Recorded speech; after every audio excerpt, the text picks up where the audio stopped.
पिछले क्लास में हम ऊष्मा के संचरण की पहली विधि चालन का अध्ययन कर चुके थे। आप लोग को बताया गया था कि जो ऊष्मा का संचरण होता है वो 3 विधियों से होता है, चालन, संवहन और विकिरण। ठीक है, जिसमें हमने चालन का अध्ययन कर चुके हैं और आपको यह भी बता दिया गया है कि चालन द्वारा ऊष्मा का संचरण केवल ठोस पदार्थों में होता है, या ठोस पदार्थों में ऊष्मा का संचरण केवल चालन द्वारा होता है। उसके बाद आज हम दूसरी विधि पढ़ेंगे, संवहन, और यह भी बता दिया गया है कि जो संवहन द्वारा ऊष्मा का संचरण केवल और केवल गैस और द्रव पदार्थों में होता है, या फिर गैस या द्रव पदार्थों में ऊष्मा का संचरण केवल और केवल संवहन द्वारा होता है। तो आज हम संवहन द्वारा ऊष्मा का संचरण पढ़ेंगे। ठीक है, पहला द्रव में और दूसरा गैस में। तो द्रव में ऊष्मा का संचरण संवहन द्वारा कैसे होता है, उसके लिए हम क्रियाकलाप का अध्ययन करते हैं। चलिए एक क्रियाकलाप लेते हैं। ठीक है, क्रियाकलाप के अंतर्गत हम एक बर्तन में क्या लेते हैं, पानी लेते हैं। देखिए इस प्रकार से ये हमारा एक बर्तन है और इस बर्तन में इस प्रकार से हम द्रव भर देते हैं। ठीक है, मतलब द्रव के रूप में पानी भर देते हैं। उसके बाद इसको इसके नीचे में ठीक है, मतलब बर्तन को क्या करना है, हीट करना है। क्लियर हो गया सबको? बर्तन को हीट करना है और उसमें जिससे उसमें रखे पानी भी क्या होती है, हीट होते जाती, मतलब गर्म होते जाती है। तो इस प्रकार से हम बर्तन को और उसमें रखे द्रव को गर्म करते हैं। तो होता क्या है, ठीक है, तो द्रव जो है रंगीन होता है। तो इसमें कैसे गैस अणु जो है संवहन, मतलब कैसे इसमें संवहन धारा उत्पन्न होती, ये आपको नहीं दिख पाएगा। तो संवहन धाराओं को देखने के लिए हम क्या करेंगे, यहाँ पर जो ये द्रव गर्म कर रहा है उसमें हम जो आपके घर में उजाला आता है या फिर आपके जो पेन में रिफिल रहती है ना, उस रिफिल से निकलने वाले स्याही को आप क्या कर दो, उसमें डाल दो। ठीक है, या फिर उसके लिए और आप क्या कर सकते हो, जैसे खाद्य रंग आते हैं ना, खाद्य रंग, ठीक है, जो द्रव रूप में रहता है, लिक्विड फॉर्म पे रहता है, उसको भी क्या कर सकते हो, आप उसमें डाल सकते हो। ठीक है, तो इस प्रकार से क्या होता है, इसको हम क्या एक पात्र में द्रव को रख के उसको हीट करते हैं, गर्म करते हैं और उसमें क्या कर देते हैं, स्याही की कुछ बूंदे डाल देते हैं। ठीक है, ताकि हम क्या कर सके, संवहन धाराओं को देख सके। हमको संवहन धाराओं देखना है ना, क्योंकि द्रव में और गैस में ऊष्मा का संवहन ऊष्मा का संचरण संवहन मतलब संवहन धाराओं के द्वारा होता है। तो इस प्रकार से जब हम द्रव को गर्म करते हैं और इसमें कुछ बूंदे स्याही की डाल देते हैं, ठीक है, स्याही की डालते हैं तो क्या हो जाता है, स्याही इसकी पूरी सतह पर इस तरह पूरा फैल जाता है ना, द्रव के ऊपरी सतह पर पूरी तरह से फैल जाएगा स्याही।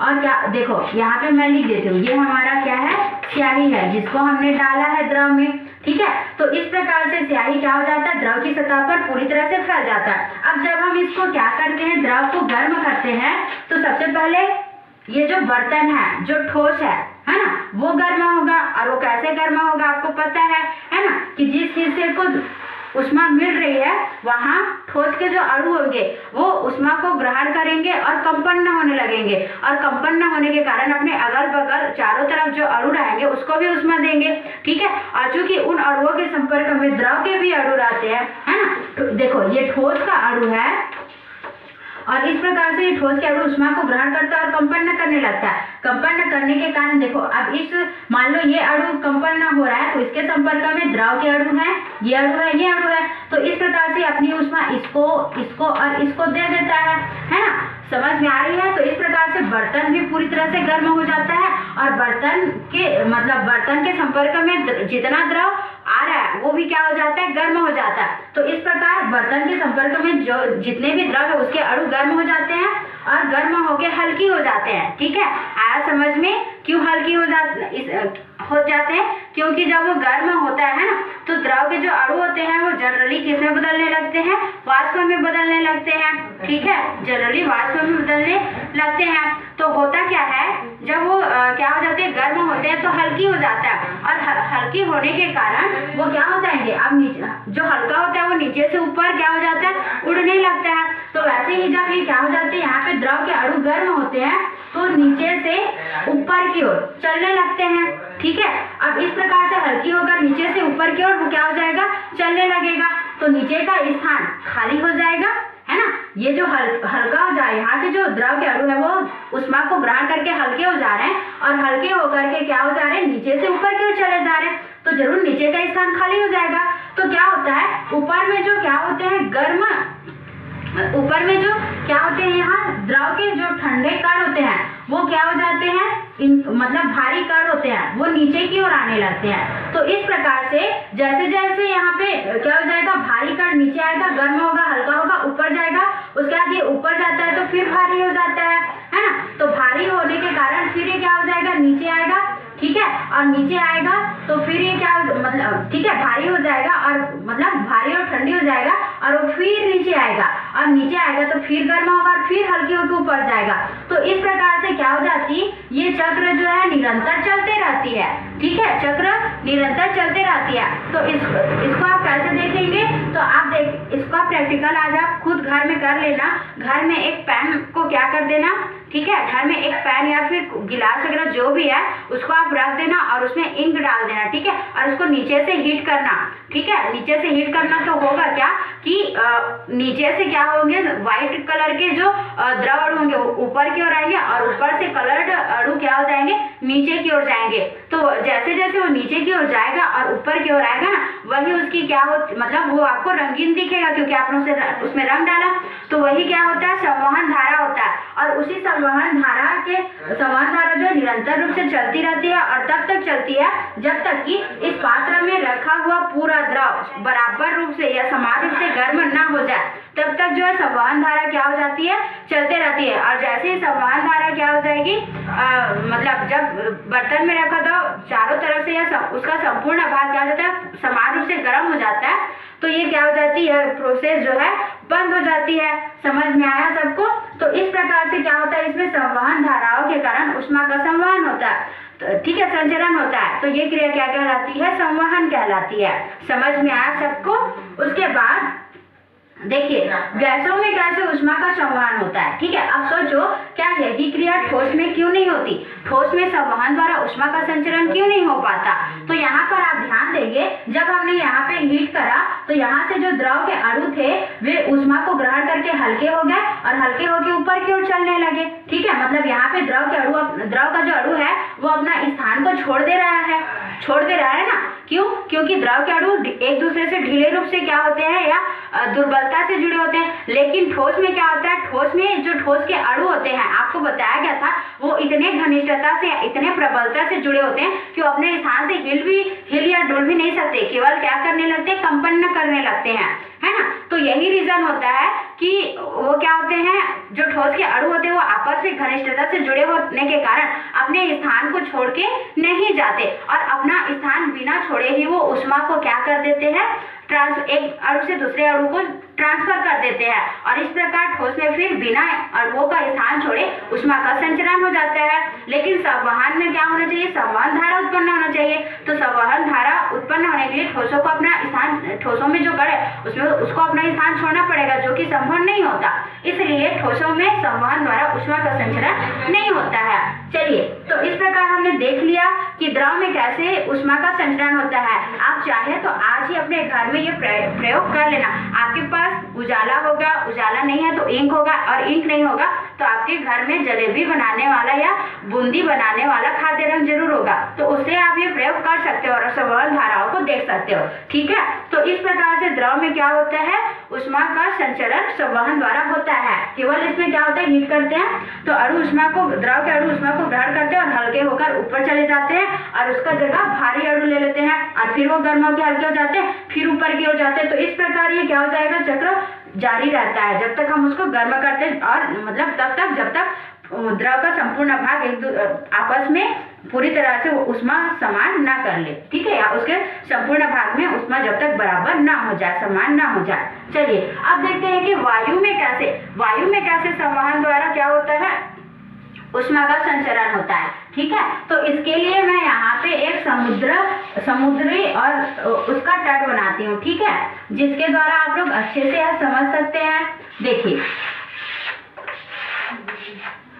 मान लीजिए ये हमारा समुद्र का किनारा है, ठीक है, समुद्र का किनारा है और ये समुद्र का पानी है।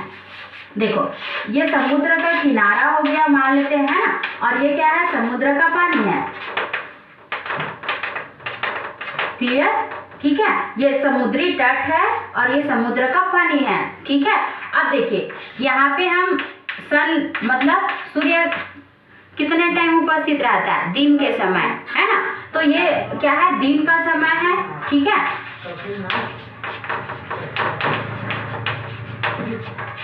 ठीक है, तो जो दिन का समय होता है, ठीक है, दिन के समय में जो समुद्र का तट होता है वो कैसा होता है, गर्म होता है, ठीक है। और समुद्र का जो पानी होता है वो अपेक्षाकृत क्या होता है, ठंडा होता है। हमने कंडीशन देख लिया, समझ गया ना सभी, कि दिन के समय क्या होता है, सूर्य देव उपस्थित रहते हैं और सूर्य देव की उपस्थिति, सूर्य से हमको क्या मिलती, विकिरण के रूप में ऊष्मा ऊर्जा, प्रकाश के रूप में ऊष्मा ऊर्जा प्राप्त होती है ना। तो वो ऊष्मा ऊर्जा धरती पर पड़ती है, अर्थात तट पर पड़ती है, तो तट क्या हो जाता है, उस ऊष्मा ऊर्जा को ग्रहण कर लेता है और गर्म हो जाता है। तो इस कारण क्या हो जाता है कि समुद्र का तट समुद्र की पानी की अपेक्षा में गर्म रहता है और समुद्र का जो पानी होता है वो तट की अपेक्षा में क्या होता है, ठंडा होता है। यहाँ तक क्लियर हुआ सबको। उसी प्रकार अब देखिए ये मून हो गया, है ना। अब देखो मून कितने टाइम होता है, नाइट में होता है ना। देखिए अब इस प्रकार से फिर से ये समुद्र का तट हो गया, ठीक है। ये देखो ये फिर से समुद्र का तट हो गया और ये उसका वाटर हो गया, समुद्री वाटर, ठीक है, जल। तो इस प्रकार से क्या हो जाता है, रात के समय ये कंडीशन उल्टी हो जाती है ना। रात के समय अपोजिट कंडीशन आ जाता है, समुद्र का तट ठंडा हो जाता है और जो समुद्र का पानी होता है वो क्या हो जाता है, गर्म हो जाता है। समझ में आया सबको। तो इस प्रकार से क्या हो जाते हैं, देखिए होता क्या है, जब समुद्र का दिन के समय समुद्र का तट सामान्यतः गर्म होता है, तो जब क्या होती है, वायु जो है समुद्र के पानी से होते हुए तट पे पहुंचती है, तो तट का तापमान अधिक होने के कारण यहाँ से आने वाली जो वायु होती है वो समुद्र के तट पर पहुंचने के बाद गर्म हो जाती है, क्योंकि समुद्र का तट तो पहले से गर्म ही है। तो जैसे ही समुद्र से होते हुए ठंडी वायु समुद्र के तट पे आती है तो वह गर्म होकर हल्की हो जाती है, और गर्म होकर हल्की, जैसे ही गर्म होती है वो हल्की हो जाती है ना। हम आपको बताएं गर्म वायु हल्की होती है, तो गर्म होकर हल्की हो जाती है और हल्की होने के कारण तट से ऊपर की ओर बहने लगती है। क्लियर हो गया। अब जैसे ही वो हल्की होके ऊपर गया, ठीक है, जैसे ही वो हल्की होके क्या हो गया, ऊपर की ओर गया, तो वहां पर ही क्या हो जाता है, अब देखो जैसे ऊपर की ओर गया तो यहाँ क्या हो जाती है, वायु कम हो जाती है। तो वायु कम होने के कारण क्या हो जाता है, यहाँ से क्या होती है, निरंतर वायु फिर से यहाँ समुद्र से क्या होती है, आने वाली ठंडी वायु यहाँ का स्थान ले लेती, फिर वो समुद्र के तट से गर्म होती है और गर्म होकर क्या हो जाती है, वो फिर से ऊपर की ओर जाती है। तो इस प्रकार से ये क्या हो जाती है, इसमें भी संवहन धाराएं उत्पन्न हो जाती है, ठीक है। और संवहन धाराओं के कारण ये जो वायु का चक्र है वो चलता रहता है, ठीक है।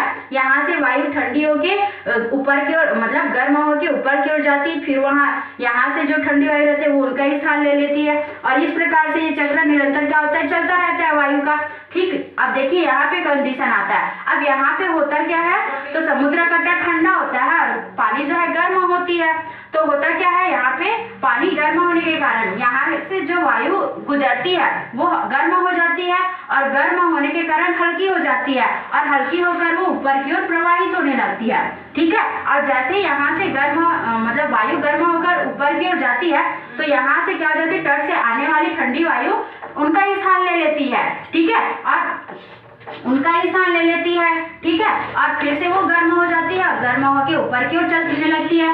तो इस प्रकार से क्या हो जाता है, दिन के समय जो वायु का चक्र होता है वो लेफ्ट से राइट, मतलब घड़ी के सुई की दिशा में होता है, ठीक है। लेकिन रात के समय जो वायु के प्रवाह की दिशा होती है वो राइट से लेफ्ट, मतलब घड़ी के सुई के विपरीत दिशा में होता है ना। तो इस प्रकार से इसमें क्या हो जाती है, संवहन धाराएं उत्पन्न होती है, और यही संवहन धाराएं क्या होती है, निरंतर चक्र के रूप में चलती है और वायु को गर्म ठंडा करती रहती है। समझ में आ गया ना। तो इस प्रकार से फिर इसमें संवहन धाराओं के द्वारा ऊष्मा का संचरण होता है। क्लियर। चलिए अब आगे देखते हैं। तो संवहन आप लोग को समझ में आया है ना, जो द्रव और गैस में होती है, और यही कारण होता है कि दिन के समय जो मरुस्थल का रेत होता है वो क्या होता है, गर्म होता है, और रात के समय जो मरुस्थल का रेत होता है वो क्या होता है, ठंडा होता है ना। और दूसरा और क्या होता है, दिन के समय इसीलिए हमको क्या होती है, वायु के प्रवाह के कारण रेगिस्तान में रहने वाले लोगों को अधिक गर्मी का अनुभव होता है, क्योंकि रेत काफी ज्यादा गर्म होता है। चलिए आगे देखें, तो आगे आता है आपका तीसरी विधि है, ठीक है। तीसरी विधि क्या है, विकिरण। उष्मा के संचरण की तीसरी विधि विकिरण है, रेडिएशन, ठीक है। तो इसे मैं आपको नेक्स्ट वीडियो में पढ़ाती हूँ।